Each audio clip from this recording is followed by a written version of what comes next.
ತೀರ್ಥಗಳ ರಾಜ ಎಂದು ಕರೆಸಿಕೊಳ್ಳುವ ಪ್ರಯಾಗ್ರಾಜ್ನಲ್ಲಿ ಮಾಘ ಸ್ನಾನವನ್ನು ಮಾಡಿದರೆ ವೈಕುಂಠ ಲೋಕವನ್ನು ಸೇರ್ತೇವೆ ಎಂಬುದು ನಮ್ಮೆಲ್ಲರ ನಂಬಿಕೆ. ಆದರೆ ಹೀಗಾಗಬೇಕಾದ್ರೆ ಸಂಪೂರ್ಣವಾಗಿ ಅಂದರೆ ಮಾಘ ಮಾಸದ ಎಲ್ಲ ದಿನಗಳಲ್ಲೂ ಕೂಡ ಸ್ನಾನ ಮಾಡಬೇಕು. ಅದು ಕಷ್ಟವಾದಲ್ಲಿ ಕನಿಷ್ಠ ಪಕ್ಷ 3 ದಿವಸವಾದರೂ ಕೂಡ ಸ್ನಾನ ಮಾಡಬೇಕು ಅಂತ ಹೇಳ್ತಾರೆ.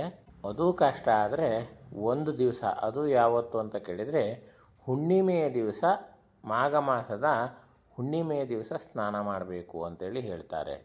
ಅದು ಯಾವುದೂ ಸಾಧ್ಯ ಆಗದೇ ಇದ್ದಾವಾಗ ಕನಿಷ್ಠ ಪಕ್ಷ ಯಾವುದಾದ್ರೂ 1 ದಿವಸ ಸ್ನಾನ ಮಾಡಬೇಕು. ಇದರಿಂದ ಉತ್ತಮ ಫಲಪ್ರಾಪ್ತಿ ಎನ್ನುವಂಥದ್ದಾಗ್ತದೆ ಅಂತೇಳಿ ಪುರಾಣಗಳಲ್ಲೇ ಉಲ್ಲೇಖ ಎನ್ನುವಂಥದ್ದನ್ನು ಮಾಡಿದ್ದಾರೆ.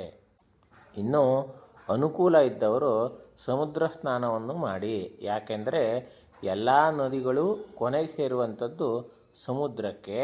ಅದೇ ಕಾರಣಕ್ಕೆ ಎಲ್ಲ ನದಿಗಳಲ್ಲೂ ಸ್ನಾನ ಮಾಡಿರ್ತಕ್ಕಂಥ ಫಲ ಎನ್ನುವಂಥದ್ದು ನಮಗೆ ಸಮುದ್ರ ಸ್ನಾನ ಒಂದು ಮಾಡೋದ್ರಿಂದ